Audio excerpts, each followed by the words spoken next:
Far out in the uncharted backwaters of the unfashionable end of the western spiral arm of the galaxy lies a small, unregarded yellow sun. Orbiting this at a distance of roughly 92 million miles is an utterly insignificant little blue-green planet whose ape-descended life forms are so amazingly primitive that two of them think doing a podcast called Digital Watches Are a Pretty Neat Idea is a pretty neat idea. They are Jeff and Brian. Hi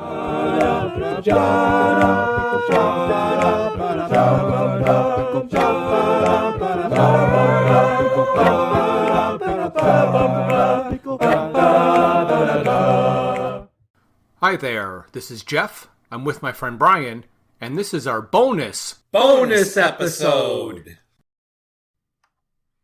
Hey Jeff, Brian, how are you doing today? Wait, how do we start if it's the second bonus episode? Why don't we just forget all that and go right to the comic book? So here we are looking at the comic book. Well, Brian, we have finally made it to the third and final issue of the third and final comic book. All right. Wow, you If squeaked. if there's anyone still out there, thank you for listening. Yes. We've made it to the third final issue. Of Life, the Universe, and Everything. All right. And on the cover, we find one of our favorite little cricket robots about to deploy his bat upon our buddy Zaphod. Looks like he's aiming towards the left head. What do you think? I think you're correct. And Zaphod is hunched over Marvin, who's missing a leg and is leaned up against the wall, plugged into some kind of a port. Zaphod has his Kilozap gun. Oh, yes. And I was going to say, his Kilozap gun doesn't look nearly as lethal as they imagine it to be in the book. But, effective. Yes, I would agree. And the cover, as we described before, the cover art on the top, the Life, the Universe, and Everything logo is pretty straightforward, just straightforward lettering, etc. Again, we're going to zip past real quick the publication page. And we're going to get to some creators. All right. Creators. Is there something new here, huh? There have been some things new, and I have neglected to mention them. So now that we have come to book 3, I do want to give a little information on the credentials of some of the people we have not seen before. Right, and the only one who seems to be throughout the entire 9-book series is the adapter. Correct. John Carnell. Is that correct? That is correct. Okay. The breakdowns for the first issue of Life, the Universe, and Everything were done by a gentleman named Paris Cullins. He has 259 credits in comicvine.com. The breakdowns for the second 2 books were done by Christopher Schenk. And he's only got 12 credits to his name. All right. The pencils have been done by Neil Vokes. He has 204 issues under his belt. All right. The inks have been done by John Nyberg. He's got 337 issues under his belt. I got you. The coloring for this book is done by a different company called Network Color Technology, and they do not give any name to the person who started the business. Right. But the lettering has been done by Clem Robbins, and he has 3,112 issues to his credit. That's amazing. And I did notice that we did talk a little bit about Clem last time, I think. Yes. And one thing I did notice, I skipped ahead and looked a little bit about this Network Color Technology. They're credited in this particular issue as being one of the earliest companies to do digital coloring. Okay, yeah, we're creeping into that era. So it's interesting. So we've mentioned a lot about the covers and the style of the covers being different than what's inside the book. And Steve Leialoha, who has done a lot of the art for the previous books, not so much for this third one, has partnered up with a gentleman named Steve Fassner to do all of the covers. And Steve Fassner has 54 credits to his name. Yeah, that is interesting. I think we may have even mentioned that before. I know that having attended a whole bunch of different conventions, you and I, we know as we walk up and down the artist aisles that it's not an uncommon result that the comic book cover is drawn by different artists. Correct. And, you know, it's funny. I always thought that was disingenuous in a way, really, when it comes down to it, in my opinion. Bait and switch. But it's a bait and switch. But it is an industry standard. So I don't know. I guess we're only allowed to accept it because that's what they do, you know? Right. Right. So I've always thought that was interesting. So as we get into the comic book a little farther, again, they want to do kind of a summary of what's come before. And this one is called For the Memory Impaired, a brief recap of our story. And with all the lettering on this page, I wouldn't call that brief. No. No. But they've got Slarty Bartfast in the middle. Mm-hmm. And it goes on and on about every little issue. Yes. And if you read the whole thing, it pretty much just brings you right up to date with what we have dealt with in the first two books. That's right. Including the whoop and the foop. The whoop and the foop. Correct. So then we get into the first pages of this book story. And they seem to start with a recap. Yes, Arthur flying through the air with his blue satchel. So it says, since escaping with Ford Prefect on a sofa from prehistoric Earth, Arthur Dent has experienced some of life, the universe, and everything. And they show three different pictures. Life is the statue that Agrajag built. Right. The universe seems to be him flying. And everything is what appears to be Zaphod, one of his heads, yelling at him. So I'm not exactly sure what that's all about. You're right. And in the bottom corner is a rather unflattering look at our favorite star Trillian and Ford being lorded over by Slarty Bartfast. Yes, and they are contemplating the extinction of it all. Now we're back on the bistro math, right? Yes, we are.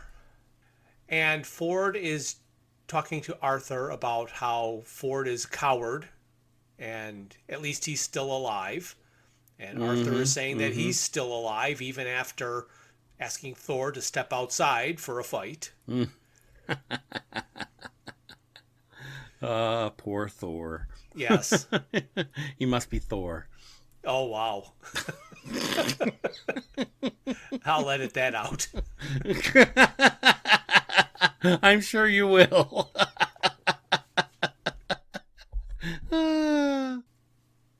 Ford and Arthur are basically arguing back aboard the Beastromath, and Slarty Bartfast is there. And again, he says terrible things are afoot.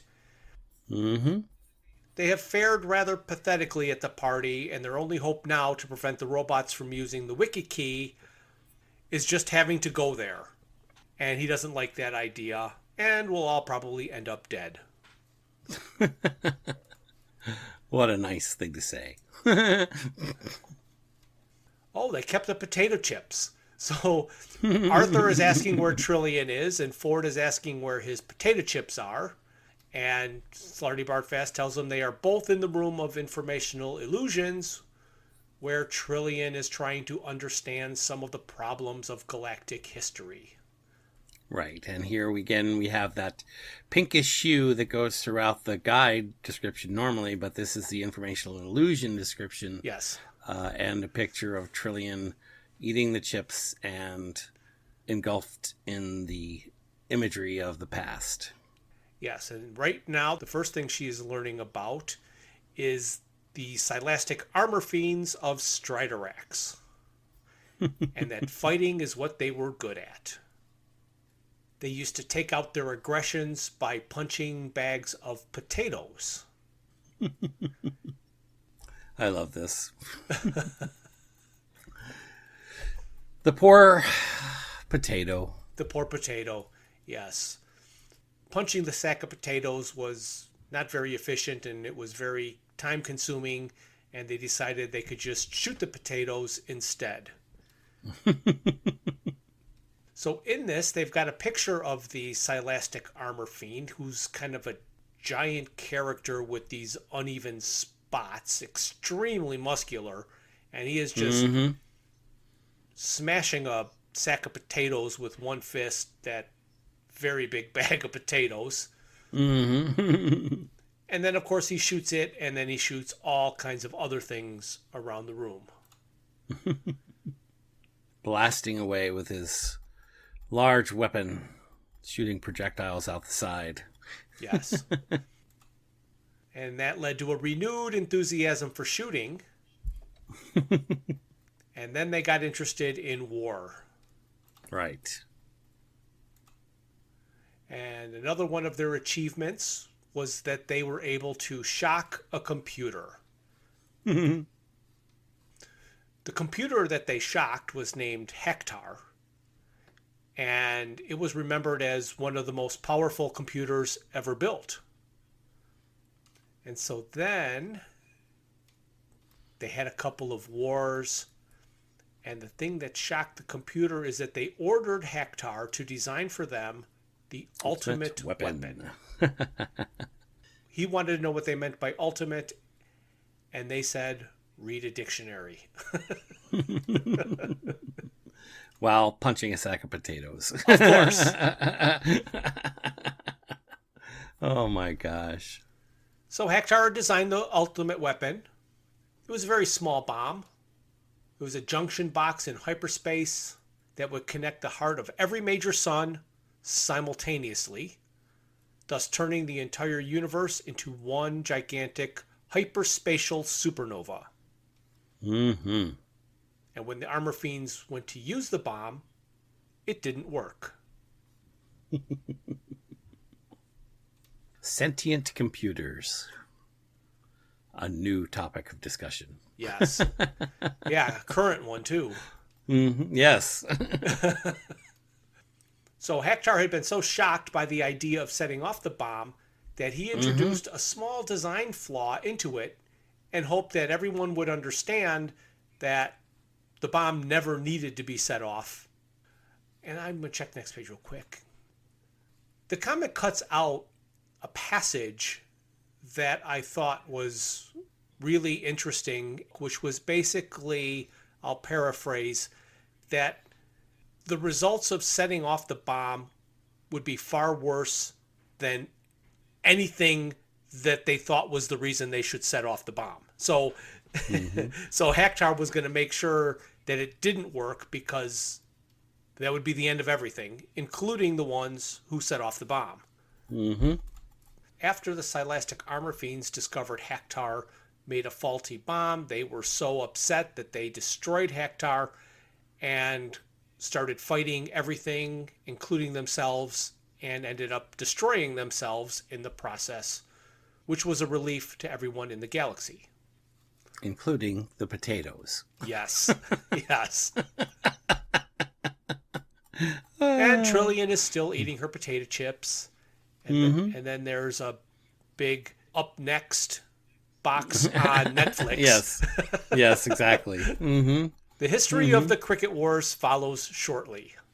And shortly after that, again, now we're looking at Arthur and Slarty talking to Trillian. And Slarty is reviewing what she's learned. And they are looking out of the spaceport at the location of the Cricket Gate. Yes. In the bottom panel here. So they landed on a small asteroid, which orbited the dust cloud surrounding the slow time envelope, covering the planet Cricket. The robot ship was also parked on the asteroid, and it now began a slow descent through the dust cloud. And our heroes quietly exited their ship to watch the events about to unfold. Quite an interesting set of drawings there, aren't they? The Yes. bottom panel again. I would say that, to use a British term, it's 4 panels of people looking gobsmacked. Exactly. So Arthur's talking to Slarty, saying that there's really nothing we can do at this point. And he's saying, no, the robots have reassembled the Wicked Key, and they're about to insert it into the slow time envelope lock. And then we get a bunch of onomatopoeia. Mm-hmm. And the robots start to chant, cricket, cricket, cricket. Yeah, and it looks like Trillian starts to cry. Mm-hmm. And then there is The more. next panel shows, yes, the dust cloud dissolving and the planet of Cricket emerging into the visible universe. Which is kind of weird because the cloud doesn't ever go anywhere. It's just the slow time envelope is removed. Yes. To me, this is discontinuous from what the book is. Am I correct in thinking that? Yes, you are. But it clearly shows in this particular picture the sun that Cricket is revolving around and the outlying universe. Yes. With planets and stars and things of that nature, which the Cricket planet would never have been able to see. And it clearly So says, you're right. It clearly says the rest of the galaxy was revealed in all its blazing glory, and the robots rejoiced because they could now destroy the rest of everything. Yeah, so it does imply that the cloud's been lifted, but that is not what happens in the book. Meanwhile, our buddy, Zaphod. he's recovered from being stunned by the robots. Mm-hmm. And emerged from their ship feeling very much in control. And we get the 4 panel of Arthur, Ford, Trillian, and Slarty all saying various amazing things about Zaphod having appeared all of a sudden. Yes. And of course, Zaphod is standing there gallantly with his different looking Zappo blast gun. Yes. In a triumphant pose. And then he gets whacked in the back of the head. And then he gets whacked in the back of the other head. So he gets shot and knocked out. They take him. He comes out of the ship. He gets knocked out again. And the Cricket ship disappeared with a loud foop. And they all run over to Zaphod. That's right. So then back aboard the Bistromath, Zaphod is saying that there's something wrong with the robots. And Slarty Bartfast is saying that they're programmed to kill everybody. Mm-hmm. And Zaphod's saying that they could have killed him, but maybe they just thought he was some kind of a wonderful guy. And of course, Zaphod's second head said, "Oh, I can understand that." Yeah. Then he starts flirting with Trillian again. Say, "Hey, baby." And she kind of brushes him off and gives him the cold shoulder. Instead of saying, "So this is it, we're going to die," Arthur says, "Well, that's goodbye galaxy then." And they're all upset because they think they have failed. And Ford is saying, "It's because we don't care enough. I told you." And what he's talking about is that they are single-minded, kill everything. Right. And if you've got that much determination, nothing is going to stop you. Mm-hmm. Now, on this page, it looks like pretty much Zaphod's having a conversation with himself. Yeah, because Slarty has asked him if he has any idea why the robots spared his life. And, of course, he doesn't. Oh, he said every time he woke up, they knocked him out again. And that kept him amused for hours. Oh, good grief. Mm-hmm. And Zaphod says, I can hear your ship can move. Can you zip me back to mine? Saying you're not going to help us? Ford's like, us? Who's us? Ford's still not invested with helping the galaxy. Absolutely not. Mm-hmm. And then Zaphod tells Slarty that, he'd love to stay and help with the galaxy, but he's got a mother and father of a pair of headaches. Yes. And a lot of little headaches coming on after that. Yes. But the next time it needs saving, I'm your guy. And he shakes Arthur's hand. He calls to Trillian. Asks Trillian if she was going to leave with him. And Trillian says, no, I'm going down to Cricket. And now they're on Cricket for real, not just in the illusions. That's correct. And you can see the massive fleet armada that's stored in the skies and spaces above Cricket. And you can see Slarty and Ford and Arthur and Trillian down on the planet, walking under the lovely trees. Yes. Above the grass. Above the grass. Boy, the songs are beautiful. And here, Ford goes on to ask, on the next set of pages, talks with Trillian and says, Trillian, what are you doing? And Trillian says, she's thinking. And Ford says, do you always breathe like that when you're thinking? She's like, I wasn't aware I was breathing. And Ford says, that's what's worrying me. Oh, and then Arthur's got a gun. Yes, he's got a gun. And Slarty says, shh. And Arthur is panicked, trying to figure out how to use his gun. It's got 3 settings. Safety, danger, and extreme danger. And then, of course, in the next panel, he's dropped his gun and his hands are flown up in the air in surrender. It looks like Ford had a gun that was shot out of his hand. That's right. It does. And they're surrounded by the folks of Cricket who are asking if they are aliens. Meanwhile, back on the Heart of Gold. Zaphod is playing video games. And beep, bop, boop, boop is going on. And, of course, then he gets irritated and monk! He whacks the keyboard. Then, out of pure boredom, he decides to make a call to the universe. He selects a channel and says, hey, anyone out there want a drink? And he's immediately told that he's on an emergency channel, fella. Yeah. And Zaphod's like, got any mixers? there you go. And the guy says, go take a ride on a comet. Okay, computer, let's go, says Zaphod. And then they go back to Cricket. Oh my goodness, I remember how many jumping around, Yeah. how much jumping around the books does, right? Yes. Page to page at different location. Back on Cricket, they're being asked about the balance of nature and how if you kill off everything in the entire universe, it might not be good for your ecology.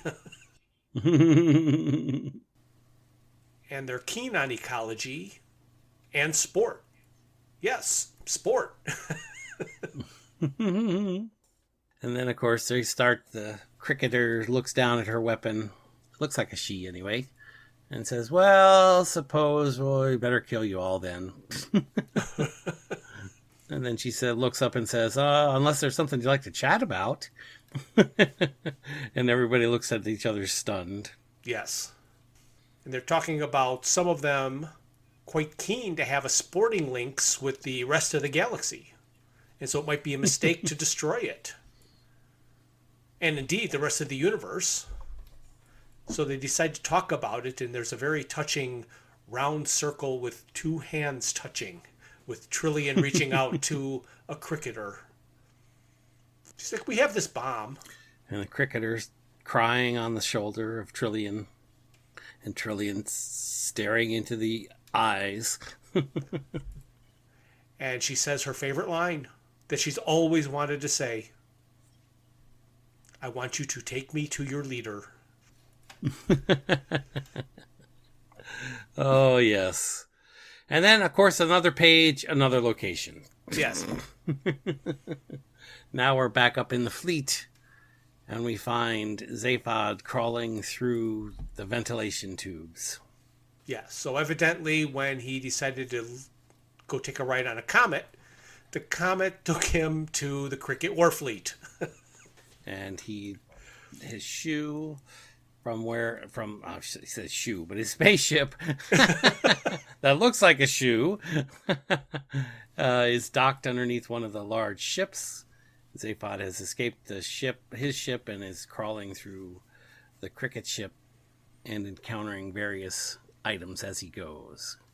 Yeah, so he sees that crashed spaceship, and he's like, this is no genuine spaceship. This looks more like a blueprint. And some of the cricketers are telling their commander that there is something wrong with the robots. And in the other panel, the robots look a little depressed and staring down at their feet. Yeah.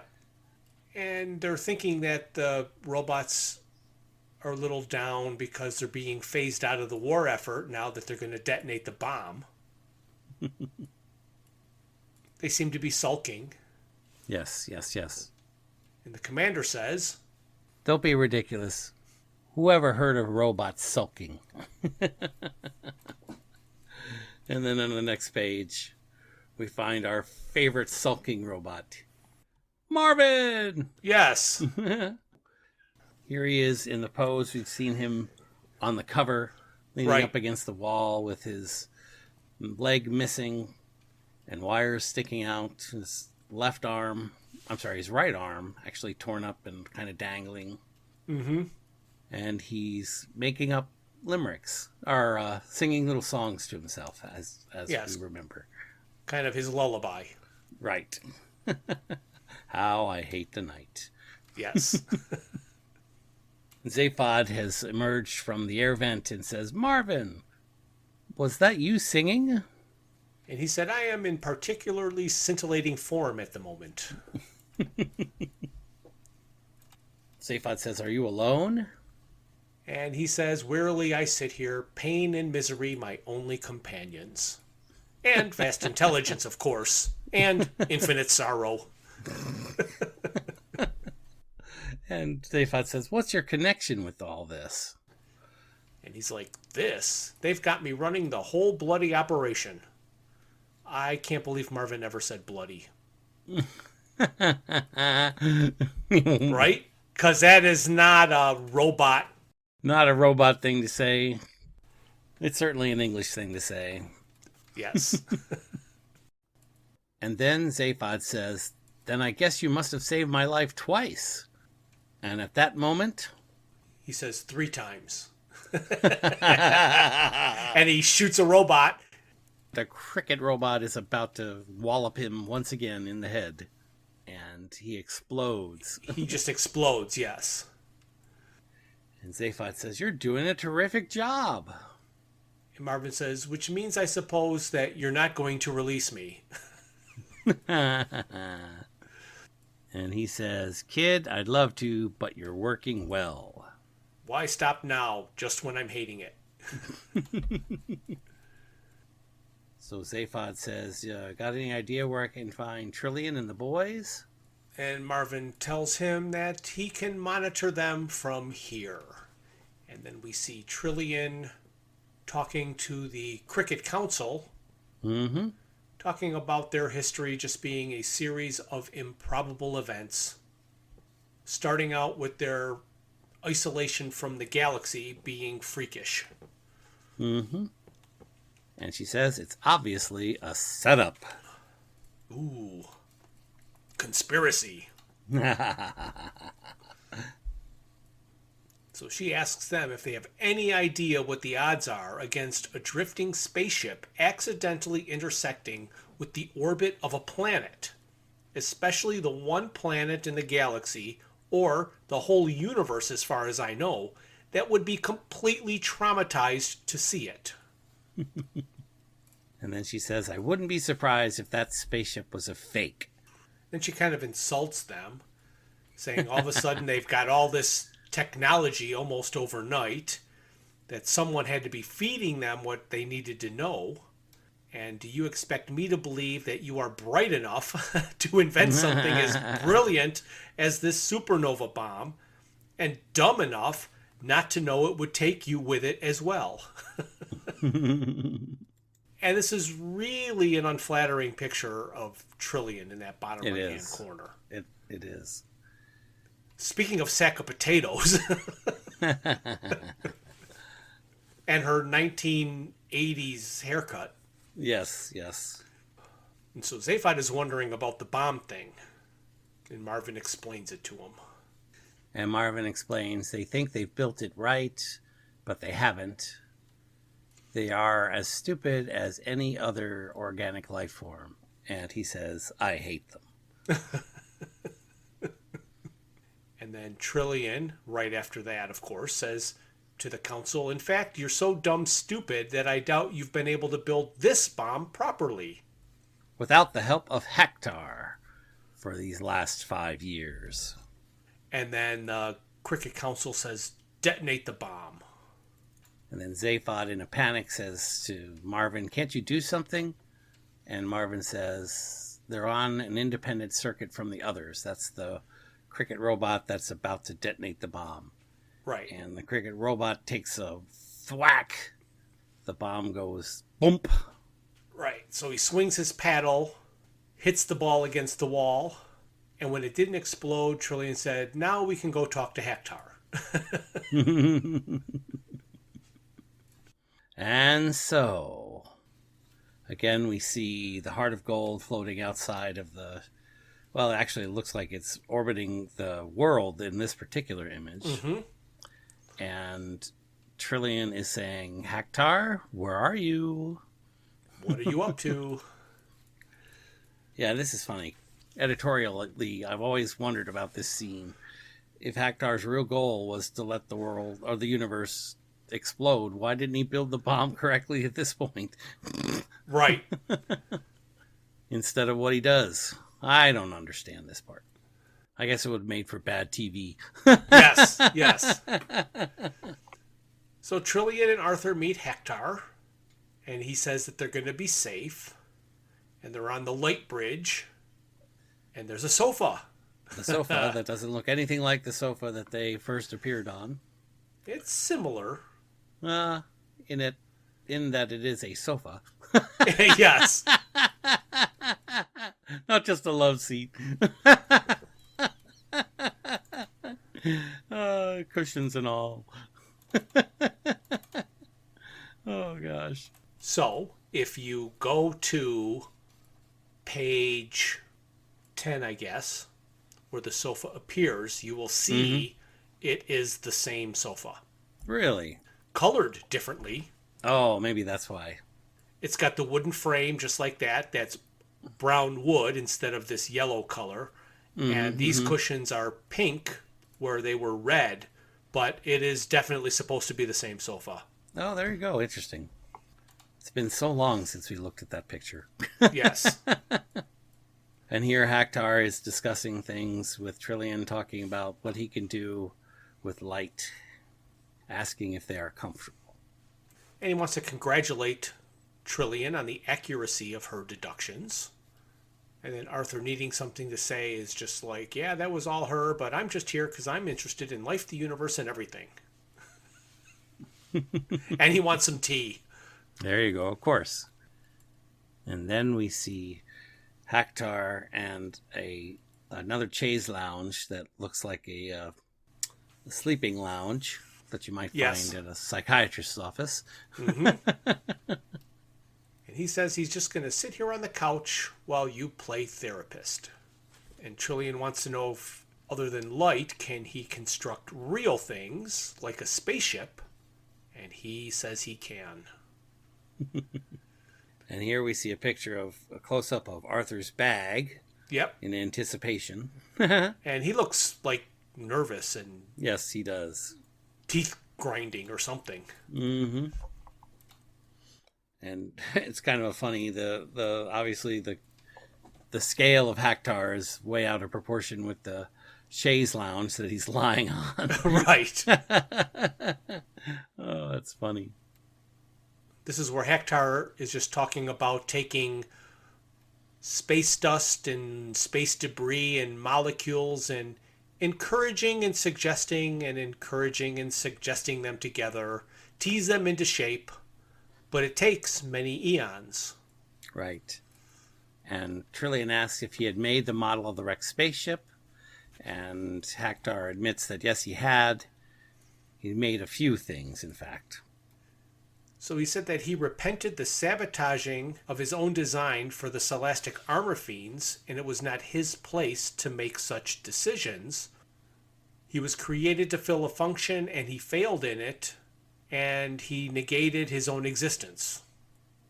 So he said he deliberately nurtured this planet of cricket until they would arrive at the same state of mind as the Scholastic armor fiends and require the design of the bomb that he failed to make the first time.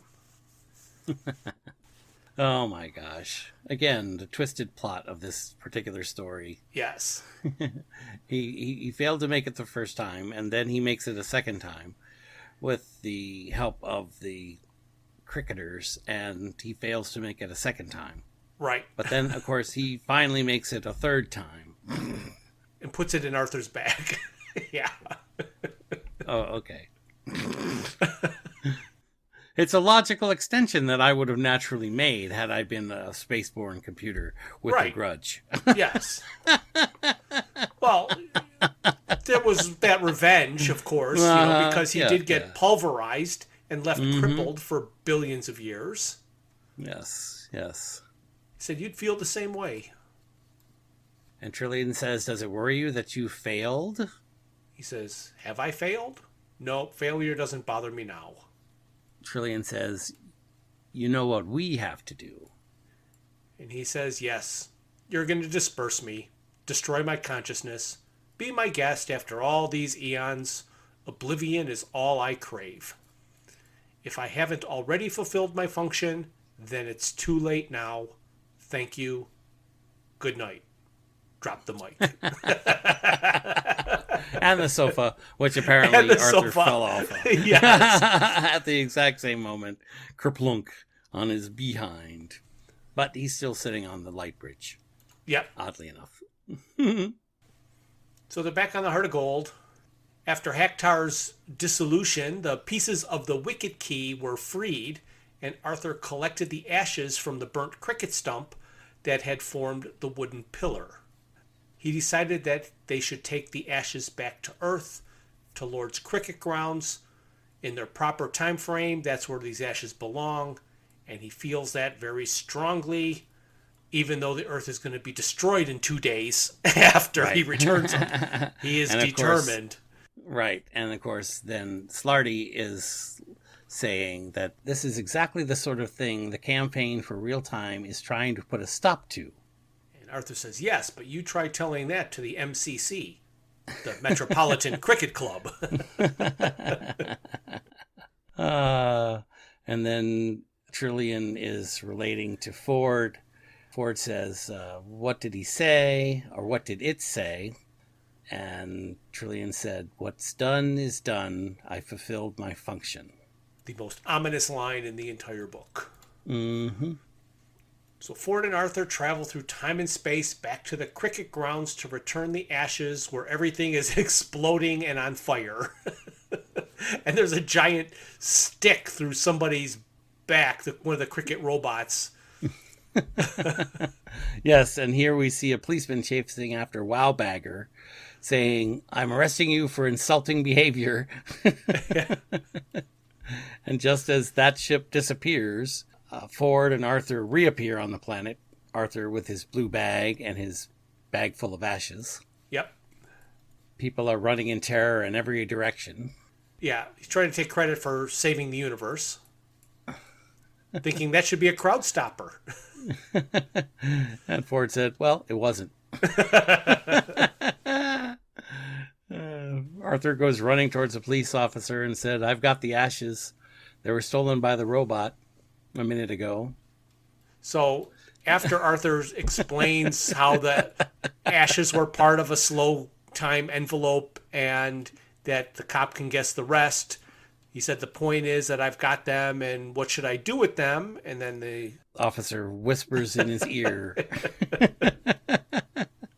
And then Arthur says, I suppose he was speaking metaphorically. And Arthur becomes enraged and said, is no one interested? And there's a splurt and a slap and a slack and a snack. And Ford's like, you want to go now? And Arthur says, oh, okay. And then he sees the wicket gate.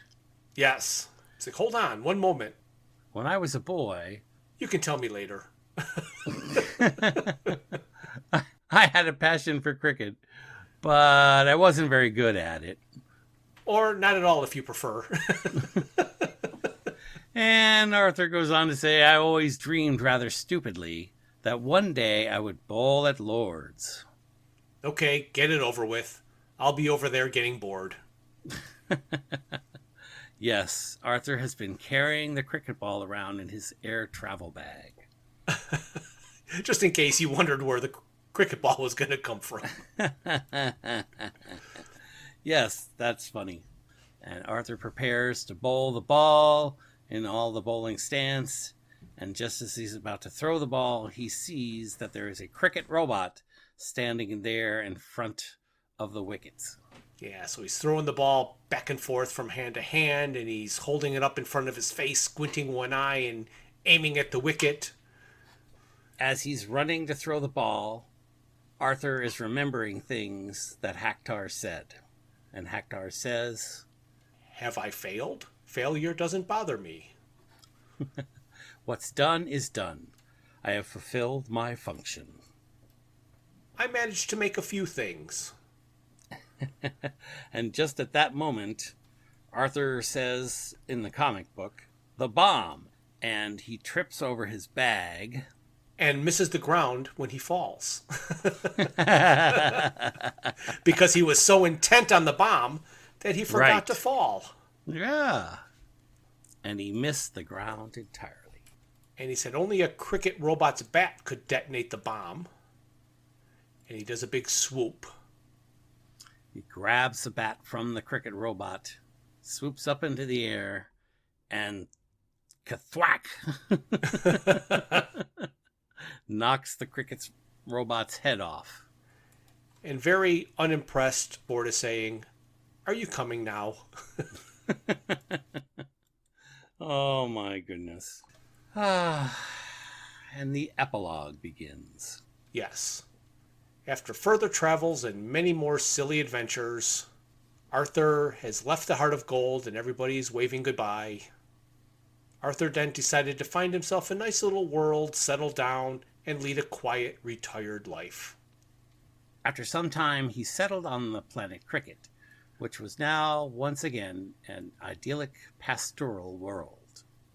Even if the songs did occasionally get on his nerves.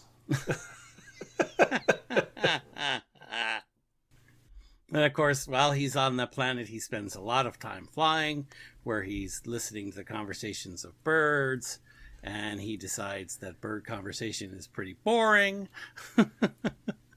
Wow, the bird's wingspan is 4.2 inches. That's a small bird, but it's a pretty big-looking bird. Mm-hmm. It's economical against a strong headwind, it says. I had some very lovely berries yesterday. As Arthur sits bored on a tree limb. Oh no! Then one day, who should show up again? But our famous green-skinned guy. And he's about to insult him, and then he looks at him and says, I've done you before, haven't I?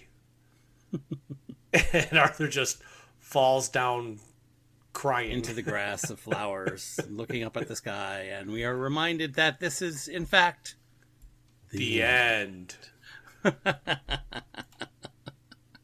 Oh my gosh, reliving it in this way is amazing.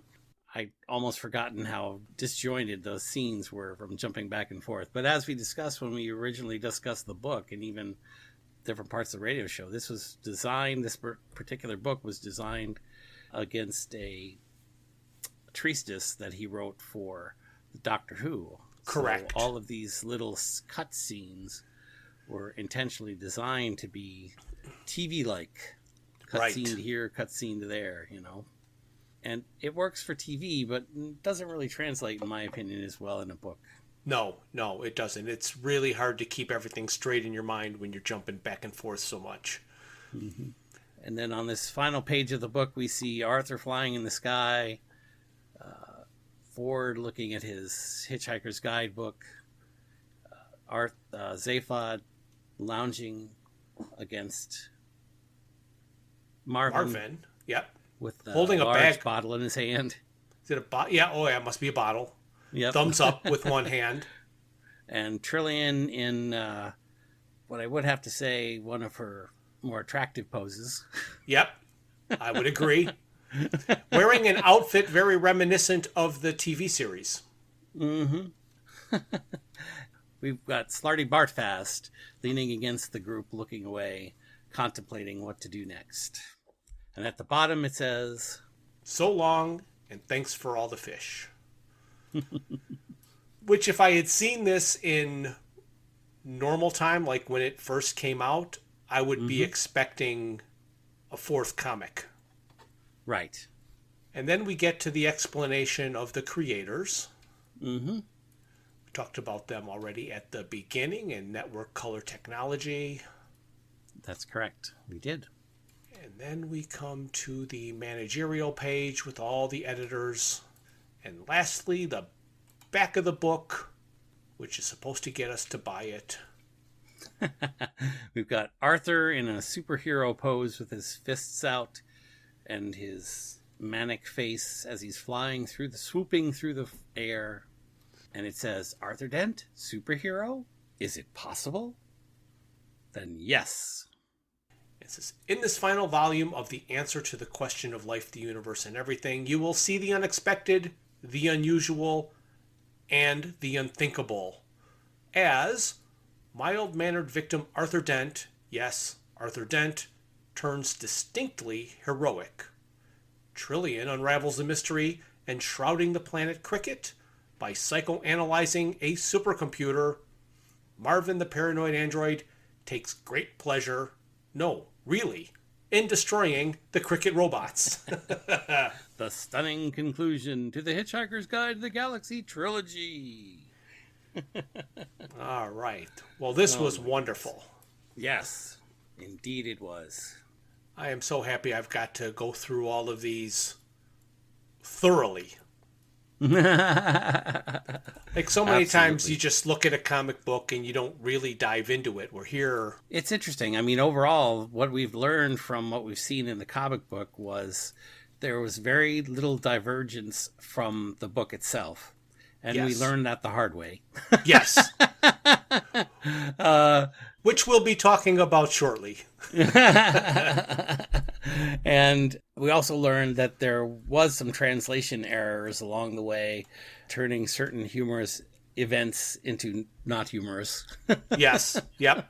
And deleting some jokes and repairing some others, visually anyway. It was quite interesting overall. Yeah, there is only so much you can put in a comic book, and I can only imagine the editorial process involved trying to decide what to cut out and still keep the story understandable, and I think they do a pretty good job. They do. Well, Jeff, overall, I think I really enjoyed the process. I hope everyone else out there that's listening enjoyed our view of it. So do I.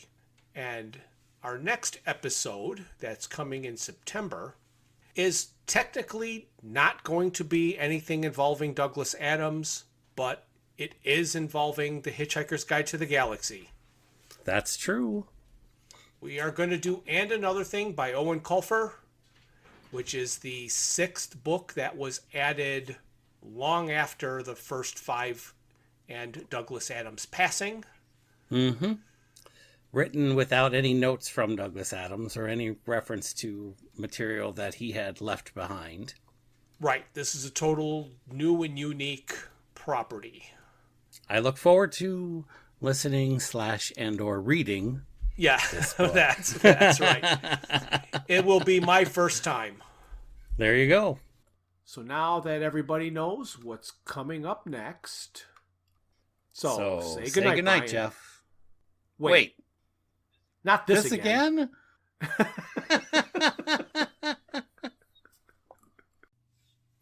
Thank you for listening to Digital Watches Are a Pretty Neat Idea. Look for us the first Thursday of every month for a full episode. We will also release a bonus episode later in the month. A very special thanks goes out to Luke, Max, Greg, and Tim Lesnick for arranging and performing our opening theme. We would also like to thank our talented friends and family for their voice work on our introductions and commercials. Visit our website at digitalwatchesareaprettyneatidea.buzzsprout.com, where you can find links to all my Hitchhiker's Guide to the Galaxy inspired t-shirt designs. You can find us on Facebook and YouTube as Digital Watches Are a Pretty Neat Idea, on Instagram at Watches Idea Podcast, and on Twitter, or should I say X, at Watches Idea. If you'd like to contact us, our email is digitalwatchespodcast@gmail.com.